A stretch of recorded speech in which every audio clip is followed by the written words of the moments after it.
We have a controversial but very important topic to discuss today, which is favoring the rights of children over the desires of adults. I have with me today Katy Faust, who's written a fascinating book called Them Before Us, which I recently, Katy, I have this series I do on Instagram called Game Changers, books that change the way I think about a topic. When I read your book, it was game changing for me and very eye opening. So we're going to jump in and look at this. But first off, Katy, thanks for coming on the show.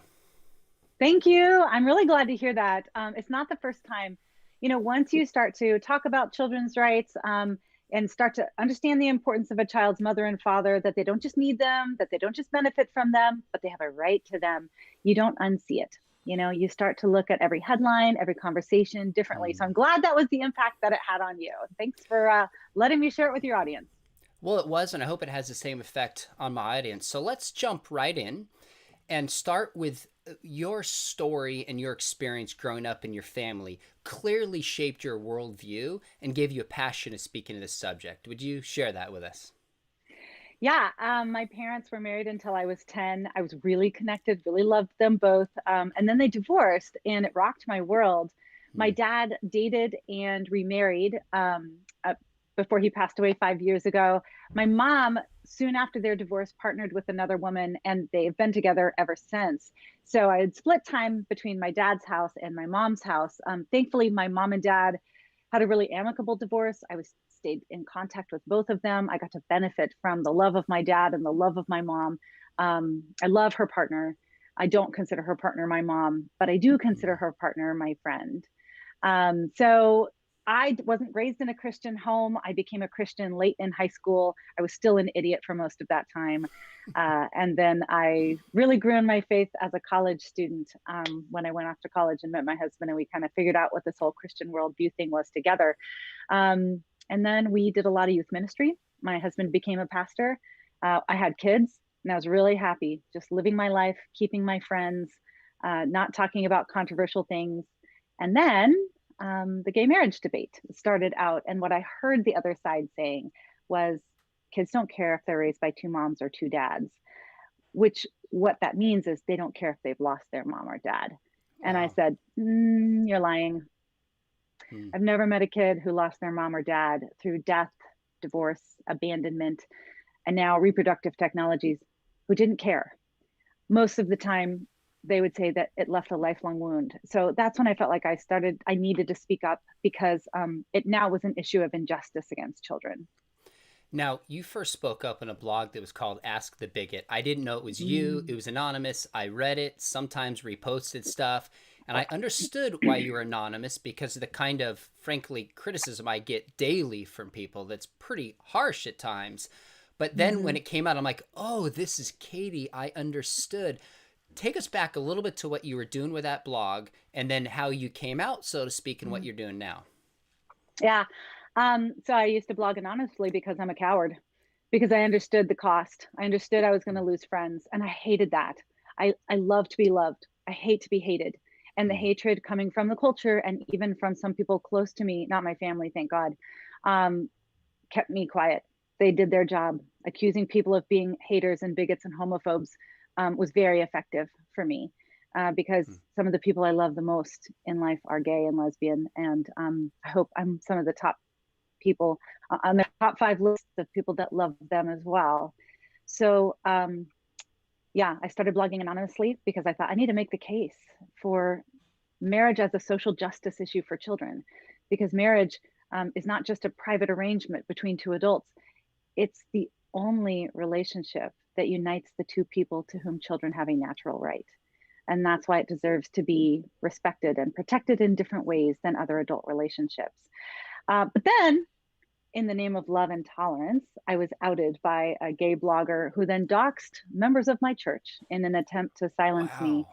Wow. Yeah, and wrote terrible things about my husband and our church and all of that. And it's such a what the enemy means for evil kind of story, Hmm. because I didn't have my anonymity anymore. And so then I would get invitations to, speak at the United Nations or travel to Australia to meet with their members of parliament or submit amicus briefs to the Supreme Court. So that's what I did.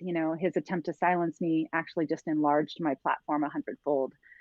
That eventually turned into this realization that it can't just be Katy being like, listen, I actually know a lot of other kids with gay parents who don't like it, so trust me. And I went, somebody's got to document these stories. There has to be a safe place for people to talk about the impact of mother and father loss in their life. People have to be able to read it and interact with it themselves, because it's stories that stir the heart. And that's Mm. the one thing that pro family people just haven't had, is the real life stories of kids. Now, you used a term that's probably going to be a trigger word for some people when you said social justice and applied it to marriage. Now, typically we'll Yeah. think of, say, poverty, we'll think of race, maybe people with disabilities. Why do you apply that to issues of family, marriage, and reproductive rights? Why is it a social justice issue? Yeah. So sometimes if I'm giving like a talk at a school or a conference or something, I'll put up a chart and I'll say, here's some issues. I want you to tell me which one of these you would solve if you could. Homelessness, youth poverty, teen suicide, teen dropouts, teen pregnancy, behavioral issues, incarceration rates, like high incarceration rates. Choose one. Which one really burdens you? Which one, if you could solve, would you just say that one's gone? And I usually get a lot of different answers, because a lot of us are really burdened about various different issues based on things that we've seen or the volunteer work we've done. And then I say, what if there was an all of the above option? What if there's one thing that you could do that wiped out, decimated, took down to a tenth every single thing that I just mentioned? Would you do it? And what if it was cheap? And they're like, yes, tell us that thing. And I said, well, that thing is fathers. That Mm. thing is making sure that the children has daily, constant access to both their mother and father. And what you see when you look at children who are living in poverty or on the street, or behavioral issues, or Mm-hmm. substance abuse, or high incarceration rates, or teen pregnancy, all of those different demographics are overpopulated with fatherless children. That's the power of children's rights. That's the power of children being loved and connected to the two people responsible for their existence. And marriage is the only way they're going to get both. And Mm. so I tell my dear, dear friends on the left, please continue manning the hotline for the suicide prevention line. Please continue your anti poverty work and volunteering with at risk kids. But if you do not also get on board the children's rights train, you get no social justice. There is no social justice. First, you have to secure individual justice for the child in the home. Then you can tackle those other issues. So that's why marriage is a social justice issue for children, because if they don't get marriage, they're drastically at risk for every other social ill that we are Mm. battling today. Well, I want to come back to some of the data that you document in your book, again, Them Before Us, about the importance of mom and dad in the lives of kids.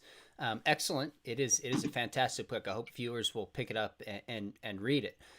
Here's a quote from your book that I'll explain. You say, quote, adult desire almost exclusively drives the narrative when you're talking about family, marriage, reproductive rights, and divorce. What do you Mm-hmm. mean by that statement? Yeah.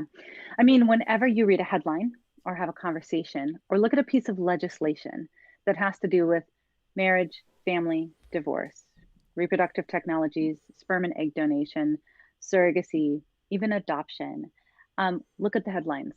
Look at who's telling the story. Look at what kind of words they're using. It's all about, I want, I feel, I struggle, I need. And it's always focused almost obsessively Hmm. on what adults want. Sometimes they'll mention the kids. If they do, it's, well, my kids will be happy if I'm happy. My kids don't want me to stay in an unhappy marriage.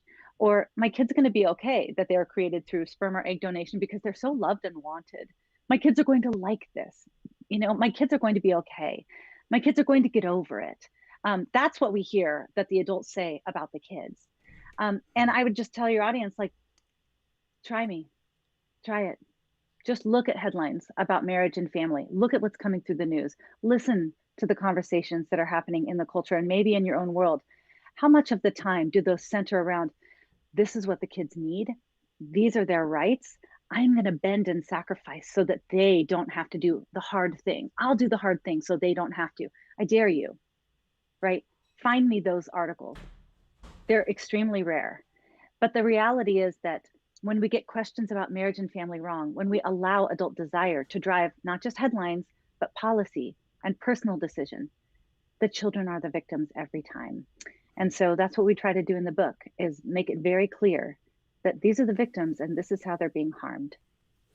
For those of you just joining us, we're here with Katy Faust, who's written a great book, Them Before Us, which basically makes the argument that the entire narrative in our culture is about adult desires over children's rights, and we've ignored children's rights to their detriment. Now, let me start this next part by asking you to talk about the difference between a natural right and a legal right. And the reason I'm asking you to make that distinction is one of the things you said in the book that gave me pause, and I have a master's in philosophy and I've studied this for a long time, is you said kids have a right to their mom and dad. Now, first, let's actually start there. What do you mean when you say kids have a right to their mom and dad? Yeah, they have a claim on their mom and dad that is distinct from their claim to any other adult, to any other person, really. In fact, like adults, we understand, we have a pretty fundamental understanding of the fact that adults have a right to the children that are born to them. When you have a baby, you don't want to just take any kid home from the hospital. You want your baby, right? There's something special about your baby. Indeed, you have a right to that baby. There's something distinct about the relationship that you have with that baby. That's pretty easy for us to understand. Guess what? The child cares who they go home with the hospital with too. That baby has a claim to those parents, to those specific adults, because those specific adults have something that the baby needs, wants, craves, and has a right to. Now, a lot of people on the right, I think, are very leery of rights talk. Indeed, the term children's rights really needs to be redeemed because unfortunately it is being distorted, misused, and often for what I think is very detrimental ways, right? Children's sexual right, children's right to, sexually identify, to sexual pleasure, right? Yep. That's often how people understand the term rights. Well, when you look at natural law, it's obvious that children have a natural right to both of their biological parents. We talk a little bit about this in the book, like how do you know that something's a natural right? And Yeah. we say, look, conservatives, look, Christians, you actually already use the language and understanding of children's rights when we're talking about fighting abortion. Children have a right to life. And that's something that we can stand unflinchingly on, even though it's not necessarily a legal right in this country. It's a natural right. We can understand by looking at the nature of a child and embryology and natural law principles that children indeed do have a natural right to life. Guess what? Kids also have rights on this side of the womb. And the primary right, once they have their right to life protected, is their right to the two people responsible for their existence. I got to tell you, when I first read that, I took it to my wife. I'm like, think about this. It's so obvious that a mom and dad have the responsibility and the right to take their kid, not another.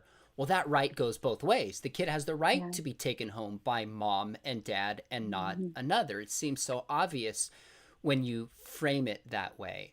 In your book, you argue for something. What makes a right a right? What's the underlying kind of ideas here that makes, say, sexual rights, the way you're framing it for kids, is very different than the right to life? Yeah. So, we make the case that, well, first of all, the term rights in general has been so used and abused. It's really hard to tell what's a right because some people will say, like, I have a right to government funded birth control. I have a right to housing. I have a right to education. Those are all good things. Well, some of them are good things. Some of them, like, we'll say, well, people have a right to water. Well, water is a good thing, but it doesn't necessarily mean that you have a right to it. And so we're kind of lay people, my co-author Stacy and I, we're not the deep philosophers. So we're like, okay, here's the 3 rules that make it a rights test. So number 1 is it needs to be pre-government. A right is something that existed before the government existed. The government is just there to protect it, not provide it.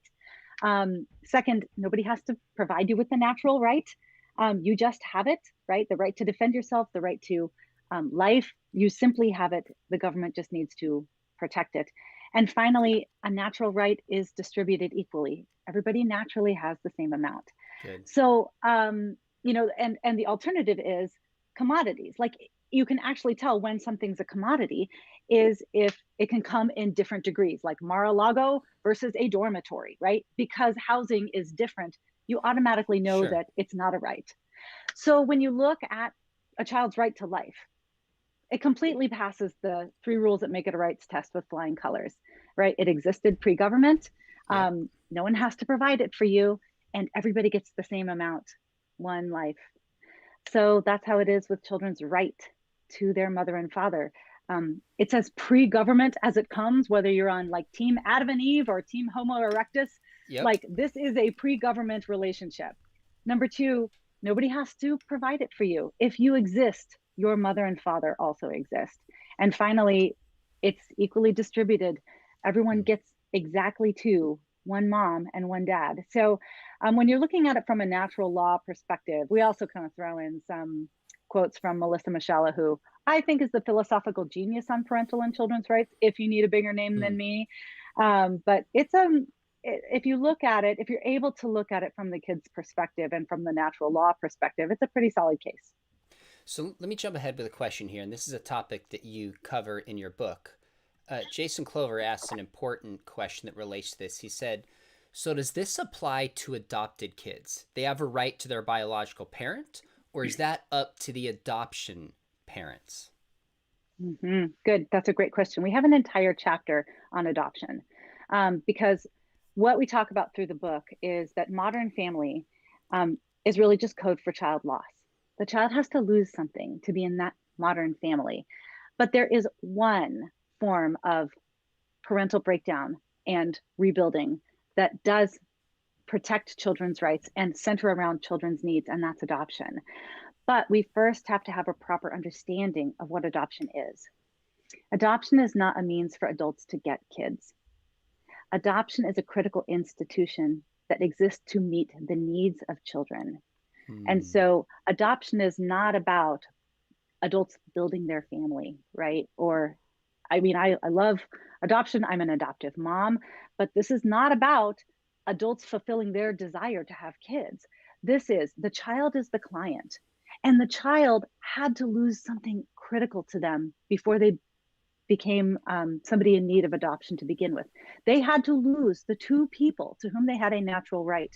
So, first of all, we have to never approach adoption casually. Adoptive parents these days, like me, were trained to understand that adoption is a process where you're going to be shepherding your Hmm. child often through that lifelong loss, that they're going to have different understandings about their adoptive story at different times, that that loss is going to manifest itself in different ways. And as an adoptive parent, I would say, I understand that I cannot fully compensate for everything that my son has lost. We are there to seek to mend the wound that was left when his biological parents gave him up. So, yeah, adoption does have a role to play here. But here's the difference. What we do in chapter 9 is we spend time contrasting adoption with reproductive technologies. And so, adoption is an institution that is centered around what the kid needs. Hmm. The adults do the hard thing by going through background checks, screenings, vettings, references, post placement supervision. The adults, a lot of adults that want to be adoptive parents won't be. Not every adult who wants a kid should have one. But when adoption is done well, every child that needs a family is going to find one, right? Because the child's the client. We contrast that with reproductive technologies where the adult is the client, where they don't go through any screening or vetting or background checks or supervision or post placement, even though they very often go home with an unrelated child. At least one adult is unrelated, if not both of them. In reproductive technologies, they don't clear background checks, their check has to clear, right? Reproductive technologies are a marketplace, not centered around the best interest of children, Hmm. but centered around the desires of adults.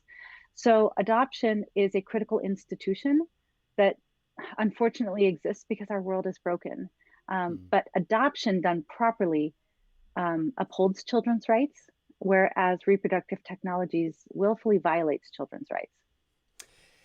My sister was adopted, my youngest sister, and she's just been such a beautiful, amazing addition to our family. What's interesting is she got older, she wanted to find her birth mother. And part Hmm. of it was understanding her story and who she is was tied to discovering and connecting with her mom. And it's been a huge blessing Yeah. in her life. You talk about in the book how biology is tied to identity. Can you explain what you Hmm. mean by that? We have chapter 2. This is one of the foundational chapters in the book where we talk about why biology matters. First, biology matters to the parent-child relationship because statistically, biological parents are the safest, most connected to, most protective of, and most invested in their children. Hmm. And when you look at, that's not to say that a child's married biological mother and father means they will never experience abuse or neglect. Sure. It's just to say that there's no other family structure that's even close in terms of abuse and neglect. Every time, unfortunately, when there is a home of a non biologically related adult, risks of abuse and neglect skyrocket. So, safety is Hmm. one of the biggest aspects of why biology matters. But the other thing that biological parents offer is biological identity. And we know that because we've got lots of adopted kids and we've got a lot of donor conceived children who've been raised in loving heterosexual homes with moms and dads who scour the internet for hours and years sometimes to find their Yeah. absent mother or father. That there's something, for example, for my son, that I can't give him when it comes to his biological identity. Sociologists, child psychologists have been studying this ever since the 60s when adoption kind of boomed during what they call the baby scoop era. Um, and they noticed that kids experienced something called genealogical bewilderment. This feeling of like, I don't belong. Like, who am I like? Why do I look this way? I'm Hmm. not seeing myself mirrored back or reflected back in anybody else in the household. And so, all kids, especially in adolescence, are struggling to answer the question, who am I? And when you don't have those biological or kinship connections, sometimes that question is harder to answer. The man, Eric Erikson, the famous psychologist who coined the term um, identity crisis, was an adopted child. Well, his stepfather Interesting. adopted him. And he actually changed his name. Erickson was not his original name, but he didn't know his dad. He didn't connect with his stepdad. So he renamed himself Erickson, as in, I'm the son of myself. I don't have any other deeper connection. I mean, identity does have a big part of who we came from and from whom we came. And we know that because those are the questions that adoptees and donor conceived children are asking. Those of you just joining us, we're here with Katy Faust, and she has written a great book called Them Before Us. And we're talking about what it means to really value children's rights in a culture that puts adult desires first. Now, you have something that I think is pretty bold here. You say, quote, to thrive outside the womb, children require three nutrients in their socio-emotional diet: their father's love, their mother's love, and stability. Tell me what you mean by Mm-hmm. those three things and why they're so important. Yeah, well, kids need a lot of things. I've got four of them. They need good friends. They need a roof over their head. They need all kinds of things. But what we know from studying family structure for decades is that if they don't have one of these three socio-emotional staples in their diet, mother's love, father's love, and stability, they're going to be emotionally malnourished. And so we see that, Hmm. like we can see it in the numbers, we can see it in the stories of kids, we can see it in the outcomes of kids, and that all three of those things are required just as sort of a baseline of social and emotional health. And again, back to why marriage is a social justice issue for children. Marriage is the only place, the married home of a child's biological parent is the only place where they're going to be nourished on all three of those staples. Um, for example, in a divorced family, they might get 50% of mom and 50% of dad, but very likely they are living in a significantly unstable environment. Stability is often completely gone in the wake of a divorce as dad dates and remarries, sometimes with stepkids, and then mom moves out and then has a boyfriend, has another child. Dad breaks up. They lose those stepkids, and he moves to another state. Mom has another baby, but then she divorces again. Divorce is often the very first of a long list of losses and transitions for kids. Mm. Instability is almost always the result of a divorce, even if a kid Mm. is able to maintain a bit of contact with both mom and dad.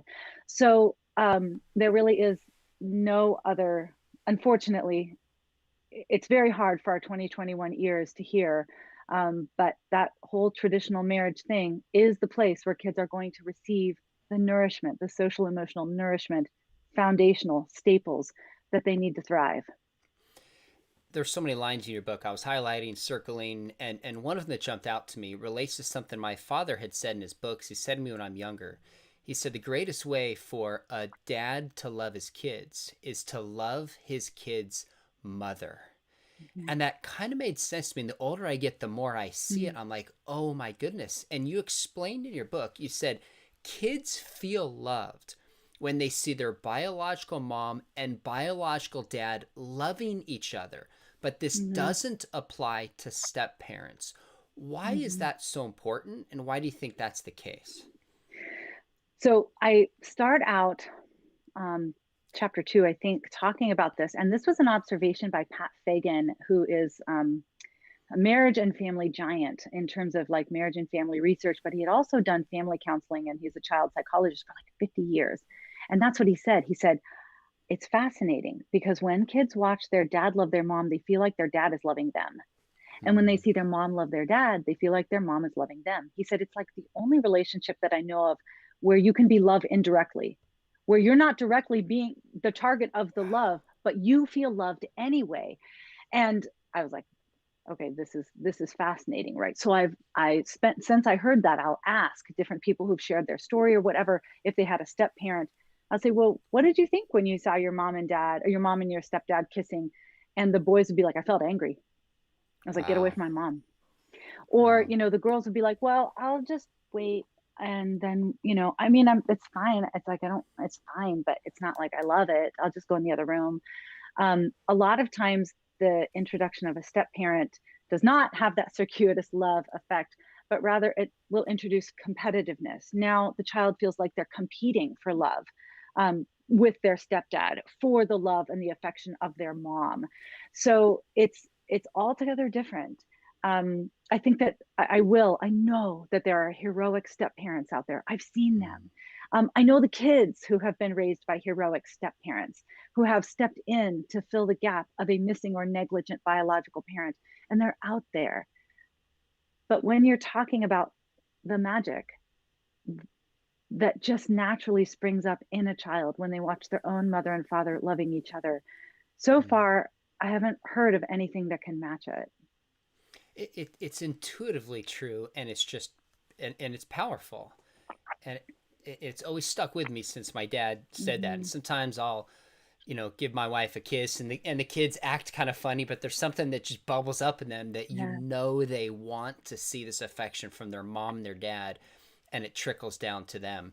Mm-hmm. So mom and dad loving each other benefits the kids. You have a good amount in your book talking about how kids suffer in particular without the father, such as girls getting puberty on average, if correct me if I'm wrong, about a year earlier, which has some medical effects in the long run. Why is a father in the home so important? Mm. How much time do you have? Um, but you're right. Like you can see it in their bodies. Their bodies tell you that their father is important. Now, we don't have as much experience with mother absence and mother loss because biology Hmm. makes that a lot more difficult. Yep. Mom is connected by a literal cord when the baby is born. You have to cut that cord. So it's a non-negotiable that mom is going to be there. And then with breastfeeding and just the way that moms are wired in terms of nurturing and connection, it's highly unlikely that mom's going to bail and abandon the kid. But without the social and the legal cord of marriage, it's not a guarantee that dad's going to be there. And yet, his presence is so critical. And you can see it in their bodies, you can see it in their minds, you can see it in their hearts, you can see it in their behavior. And so, yeah, the example that you gave is shocking that girls who do not grow up with their father on average go through menses a year earlier and or have early menses. We don't know exactly why. it might be because, an Mm, evolutionary biologist might say, well, that's because she realizes that there's a shortage of men, so she has to get ready to reproduce sooner. Other people okay. would say, well, there's a lot of pheromones from unrelated men in the home, whether it's stepfather or mother's boyfriend, and that triggers sort of the early onset of a girl's reproductive season. But something in her body is saying it's time to go find a man sooner, right? Which is not awesome because coupled with a child's father hunger, a girl's father hunger that she often experiences without dad, that just means that's a recipe for higher teen pregnancy. So fathers do an awful lot for kids. We spend a lot of time in chapter 3 talking about why dads and moms are different, and why, in fact, we shouldn't even say parenting. We should just say mothering and fathering. That's how different men and women are in Mm. relation to their kids. You talk about in your book that kids who are denied a mom and a dad because of different relationships naturally feel this hunger. If they have two dads, there's a hunger for a mom. Two moms, there's a hunger for a Mm-hmm. dad. And your point, which I appreciate, is to say that somebody's sexual orientation is irrelevant to whether they're a good mom or a dad, has nothing to do with it. But a man, regardless of his sexual orientation, can't be a mother. And a woman, regardless of sexual orientation, can't be a father. Kids need both in the family relationship. That's so important. Talk about that a little bit because you tell some stories about kids who grew up in, for example, same sex parenting and will Mm-hmm. miss a mother because they say have two dads, but never feel the freedom to share that and struggle internally. And I believe, correct me if I'm wrong, you said sometimes it's not until middle age that they really process that hurt. Yeah, there's a couple things there. So I'll just zoom out a bit and say Okay. when a child loses a parent to tragedy, like a parent dies, and we had to deal with this unfortunately a couple times as youth ministers. Mm, You're there when a parent dies. But what happens is everybody comes around that child. They mourn together. The kid can remember. They're not alone in their grief. Their loss is validated. And there's a lot of people to talk to and bear that burden. That's what happens when a child loses a parent to tragedy. When a child loses a parent because of intentionality, because adult desires are prioritized above the child's rights, the child has to mourn in secret. The child can't be open about their pain because they are living with the very adults who chose for their parent to be gone. And so that places a sort of psychological burden on the kid where the kid actually has to start supporting the parents instead of the parents supporting the kids. And so you actually see this in kids of divorce, kids of reproductive technologies, and kids with same sex parents, where they feel like, I can't really say anything because if I do, I'm really condemning the choices of the people that are in my home. mm, So that's really difficult. And that's really true, really, of all desire based parental losses. We see that in all mm. of these different groups. Second, yes, many kids, I have found it's pretty rare for kids to process this before they're 28. Like you kind of have to be 10 years out of the home Wow. before you can really have the distance and objectivity to be like, you know what, that wasn't awesome. I mean, I felt really protective of my mom, or I felt really protective of my dad. And so I kind of was like, oh my gosh, having two homes is great. But I'm like, that sucked. And it was actually really rough, when my mom got remarried and then this new guy joined and I felt like he took over my home. And I felt like I was a third wheel because now they were so focused on their new baby or whatever it was, right? That it just takes some time and distance before you're able to look back objectively. Mm. So those are true. Those are true statements, I think, for all of these different groups that we work with and whose stories we catalog. So if you want, if that's not too long, we can talk about kids with same-sex parents and the additional pressure that's placed on them. Yeah. Um, I think the challenge for them is that many of these kids are being told, you're so lucky. You're so lucky to have two moms. You're so lucky to have two moms that love you. The problem is, many of these kids desperately want a dad. Mm, Why? Because they're human kids, and all mm, human kids want their dads. And it mm. doesn't matter if you have two moms who love you. Two moms or 10 moms will never be the dad that you have a right to and whose love you crave. So that's really difficult, especially I think for the kids with gay parents, because they are going to be accused of bigotry and being anti-gay if they just say what every kid feels in their heart, which is, where is my dad? Who is he? Does he think about me? Does he wonder about me? Would he want to get to know me if he knew who I was? Where did he go? I wonder if he would love me. Do I look like him? Wow. These are questions that kids, definitely donor conceived kids, ask. A lot of kids with same sex parents act, but these kids a lot of times are in the closet Hmm. because the people they love the most in their life are gay. But saying that they want a dad, the world says that's anti-gay. So it's a pretty difficult position for some of them. That dilemma, the way you explain it in the book, was really eye-opening to me because there's so many kids with two same-sex parents. Like, I love my mom's, I love my dad's. Mm-hmm. That's not the issue, but I feel a loss of something, and I'm betraying those who love me if I share this. That's the bind that they're in. I want to ask you about the no difference thesis. But first, Katy, so you know, there's a lot of comments, excuse Oh, me, good. of people saying, Katy's amazing, gonna buy her book. I know you get probably more criticism than I do. So when the positive comments come, take it to heart.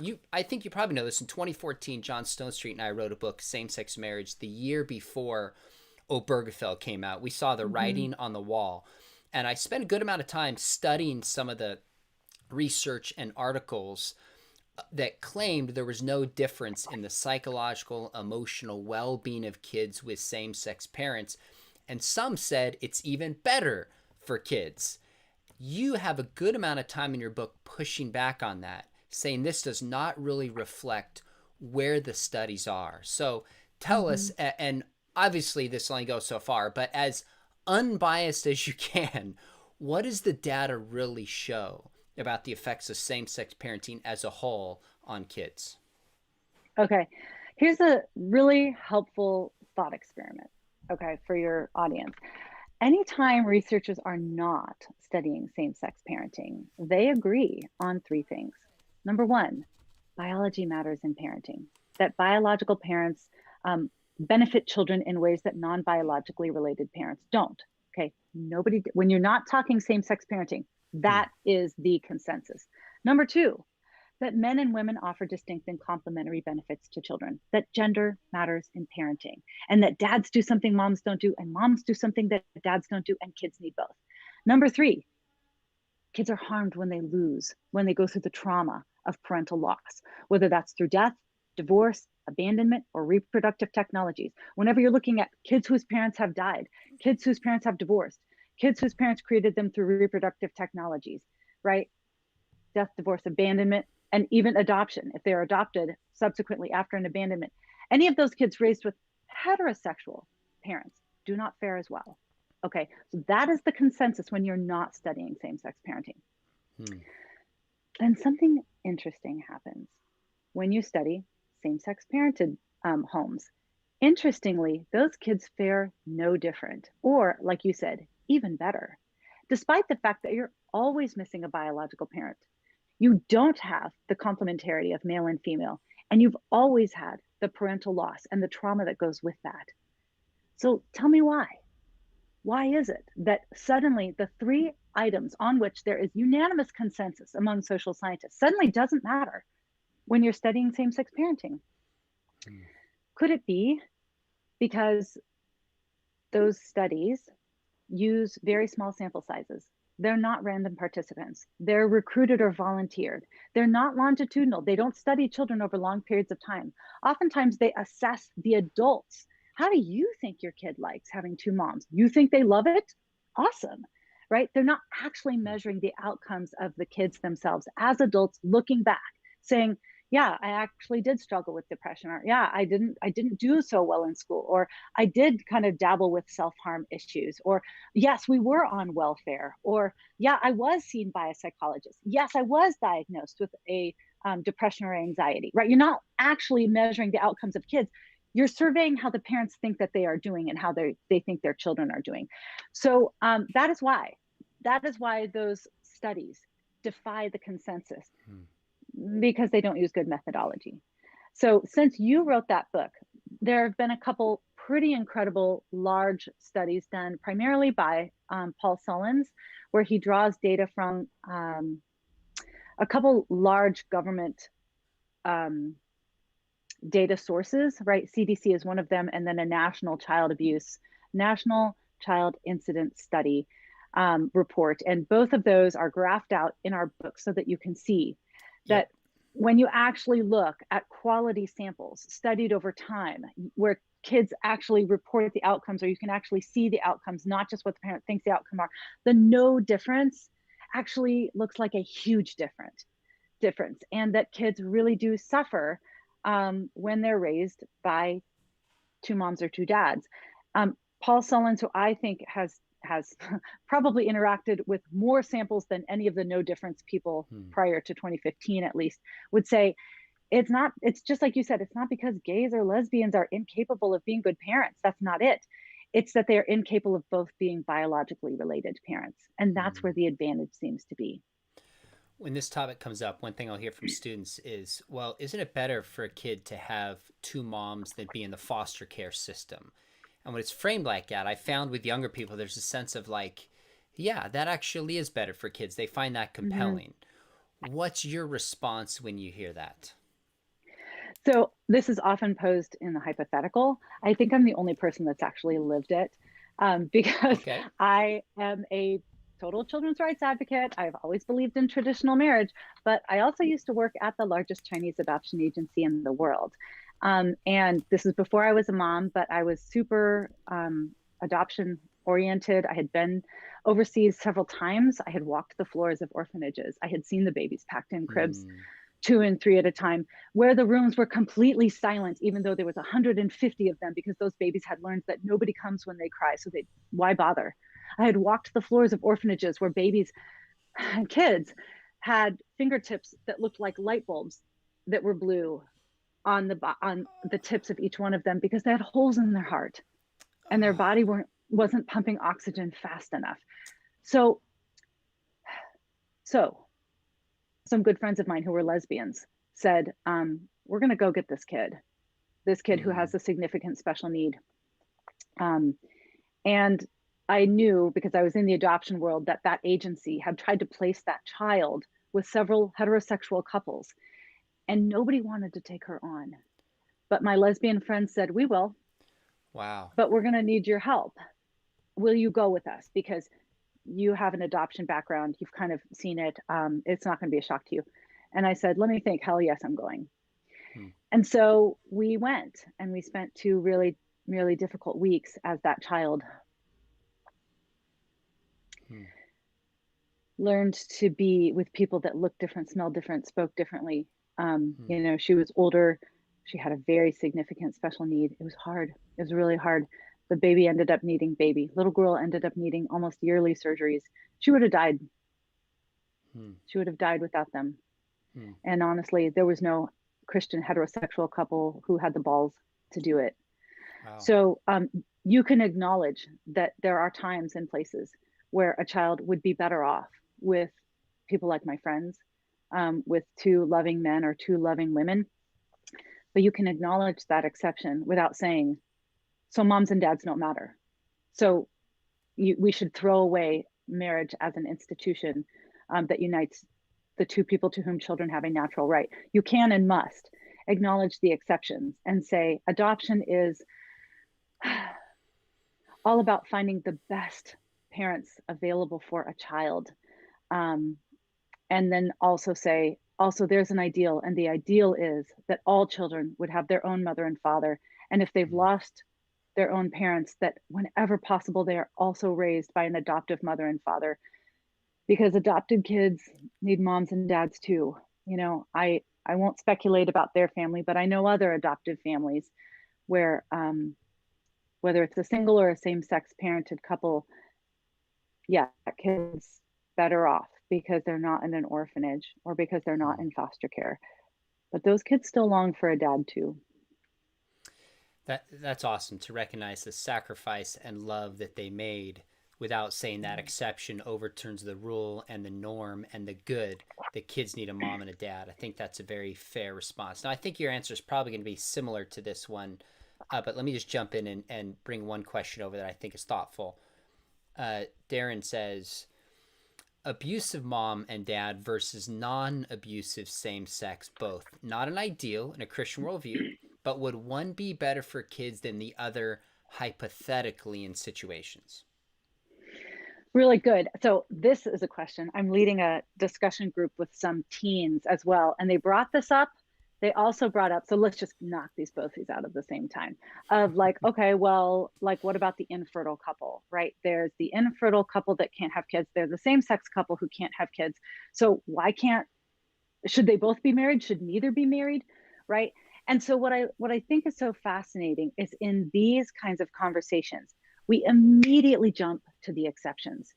The exception is that biological parents are going to be abusive. Mm. Google the words mother's boyfriend for me really fast. Like whoever's listening, whoever asked the question, tell me what you see. You're going to see pages and pages of the most horrific headlines about abuse and child death, because cohabiting unrelated adults, especially men, are statistically the most dangerous person in a child's life. Statistically, the safest adults that a child is going to have in their life is their own married mother and father. Are there abusive biological parents? Yes, there are. And I don't want to meet them in a dark alley with a club in my hand, because that enrages me. But do you understand how statistically unlikely it is that a non-biologically related couple is going to be more protective of a child than their own biological parent? It is a statistical anomaly. It's possible, but completely unrealistic. It is the exception versus the exception. You are pitting two exceptions against one another. Let's look at the norm, right? The norm is that biology matters significantly.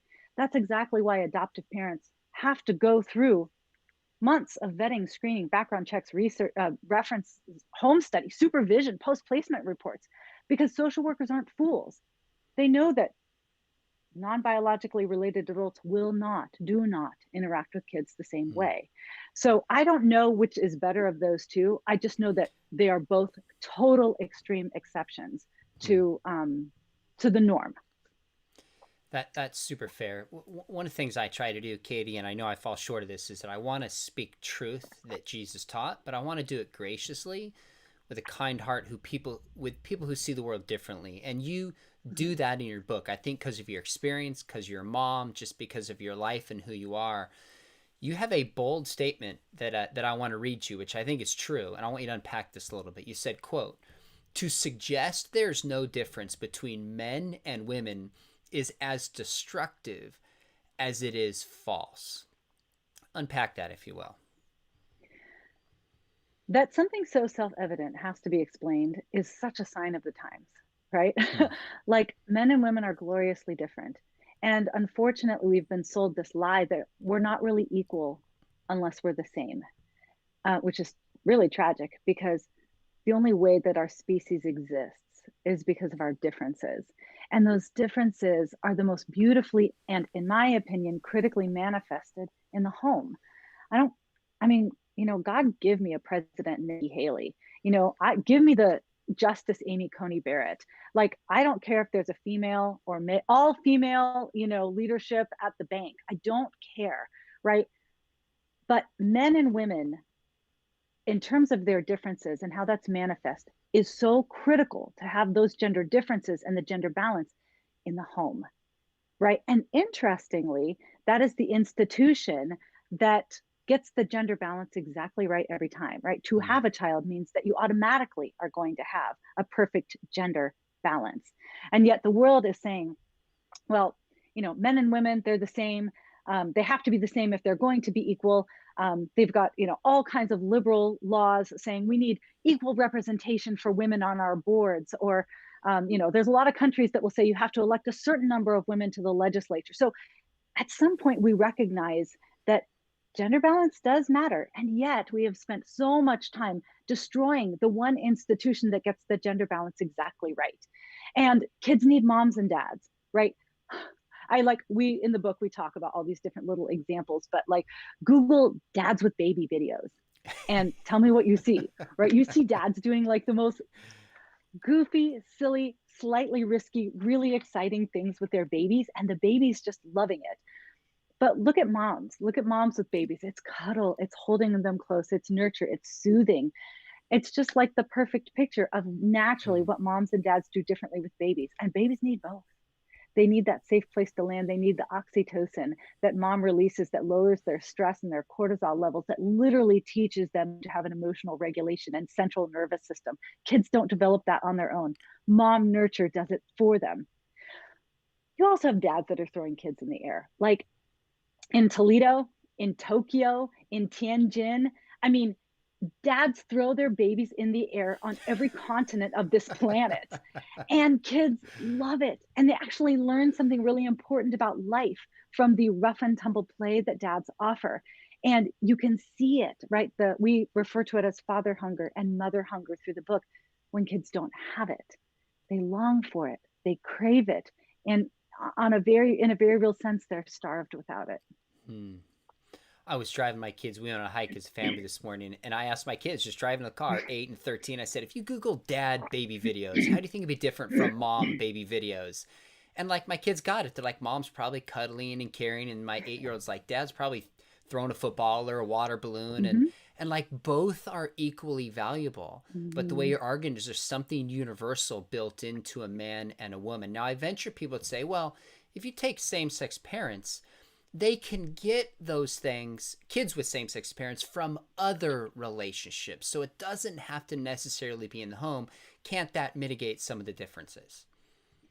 Well, you better, right? If you're two moms or two dads, you darn well better find somebody who can be have a motherly role or a fatherly role in the life of the kid. But Hmm. there's a lot of stories that we've got in our books of kids with two moms or two dads who are like, nope, I don't care. I don't need some uncle that picks me up twice a month to take me out on a date or something. I need my dad, Hmm. right? There's this, oh my gosh, saddest story ever of this kid who wrote us. It was actually a comment that he put under one of our posts, and he goes, so sad. Um, I just want a dad like my friends have. There's, my uncle, or it's his mom's friend, and he goes, he's kind of like me. We're both kind of chubby. We like to be outside. We like hunting. I think I'm kind of like him, and I wish he was my dad. Hmm. Why don't I get a dad? And so even kids that have role models, the role model is not the father. I've had kids say, well, what if one mom is like kind of feminine and the other mom's kind of butch? So then one's doing the mom role and the other one's doing the dad role. I haven't met a kid or read the story of a kid of a same sex couple who goes, yeah, that was totally it for me. My butch mom Hmm. absolutely filled that role of dad. No, this doesn't have to do with acting a certain way. This has to do with manhood and womanhood. And mothering and fathering isn't a switch that you flip on and off. It's something that springs up in you because of your maleness or your femaleness and affects the way that you talk, the way you discipline, the way you play, the way you interact, the way you orient your child to the world, the way that you present the world to your child. These aren't things that you can just say, I'm gonna dress a certain way, right? Or I'm gonna use certain words, or I'm gonna throw a football and that's gonna do it. Hmm. I haven't met a kid that has been like, yeah, that does it for me. So, Hmm. but I would encourage you, why don't you read one of the, I don't know, 30 stories of kids with same sex parents in the book who, and just take their word for it, not mine. Well, what I do appreciate about the book is there's a lot of stories you've captured, but there's also a lot of facts that back it up. So it's narrative Mm-hmm. and fact driven. So it's interesting, it's personal, and there's some heartbreaking stories that just move me to tears reading it, but you're backing it up with the data. Now, I know some Mm-hmm. people say to you, they'll say, Katy, your husband's a pastor, you used to be a youth pastor. Why are you making these religious arguments from the Bible? What would your response be? Yeah, I'm like, yeah, I know. So much scripture on my website, isn't there? Oh, actually, there's none. So we actually have a section in the book where it says this isn't about religion. In fact, it should be about religion. If you're a Christian, great. But God made Adam and Eve, not Adam and Steve, just isn't going to cut it. You have to become experts when it comes to the social science. You have to be able to deal in the universal authority, which is natural law, and appeal to that common authority. We've got a section in the book where we kind of give a little test. and say, what do the five major religions have in common? Judaism, Mm, Christianity, Islam, Buddhism, Hinduism. Let me give you a quick multiple choice test. On what do those five religions agree? The nature of God, the nature of man, the problem in the world, the solution to the problem, the nature of the afterlife, or the definition of marriage. What do they all agree on? And the answer is marriage. They all have wow. something that looks a lot like men should commit to the women they're making babies with for life before they make those babies. Mm, And that's because marriage, children, men, women, sex, right? Those are universal truths that are recognized. They're self evident, right? And that's why they've made their way into all of these religious traditions. We need to and we can make these cases not based on religion. And so we don't. There's no scripture in this book, there's no scripture on my website, even though I'm Bible crazy, people. Like someday, let's just do a Bible chat. I can't get enough, but this isn't the place, honestly, especially in public policy debates. So let me ask you somewhat of a question to personalize this. I imagine there might be some people watching with two moms or two dads or somebody watching this who would want to share this with somebody in that situation. I've met kids with two moms or two dads that are like the way you described hurt. It's difficult for them. I've Hmm. met two kids who have at least said, I'm fine. I love it. No issues with me. Hmm. All kids with same-sex parents included, what message, if you were speaking to them right now, what would you say to kids who grow up in that family situation? That's good. Um, First, I would say it's okay to feel really protective of your parents. Hmm. Um, that's okay. That's natural. And especially when you're living in your home, sometimes it's really hard to figure out like where's the line between where I am, what I want, how do I feel, and feeling like I need to love and protect my parents. So you don't need to say anything if you don't want. Um, you know, Loving them, that's totally okay. But I would also say that if you feel like you're missing out or you wish that you had a dad or you wish you had a mom, I want to tell you you're not the crazy one. Hmm. Okay? You're not crazy for wanting that. Um, you deserve that. You were made for that. And if the world is telling you that you shouldn't want that or you're bad for wanting that, the world is crazy for saying that. You're not the crazy one.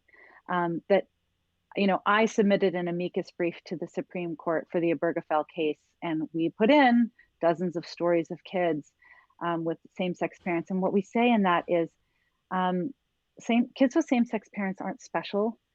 It's just one of the many ways that kids experience mother and father loss.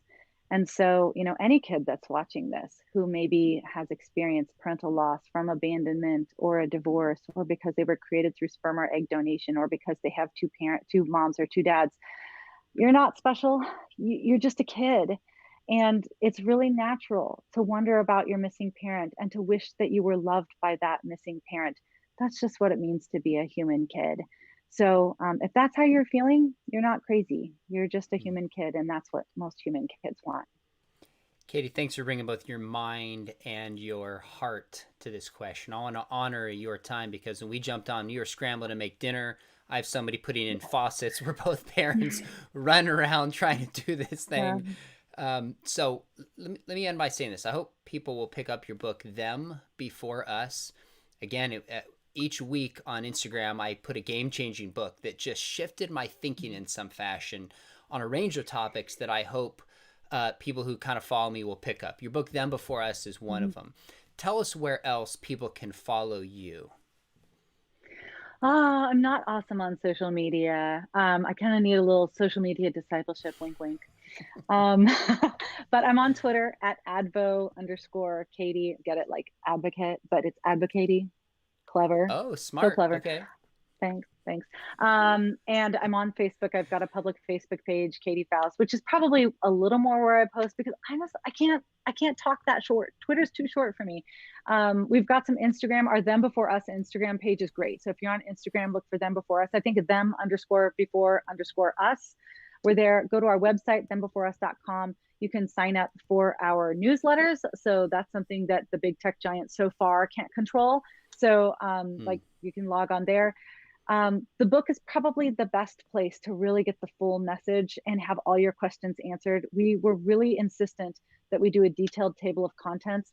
So you can sit down and you can read it all the way through, or you can go, oh my gosh, what was that thing about abortion and surrogacy? How is abortion involved in surrogacy? I have to look at that. Oh, somebody just said that if I'm against gay marriage, that means I'm also the equivalent of someone being against interracial marriage. Wait a second. What was that thing?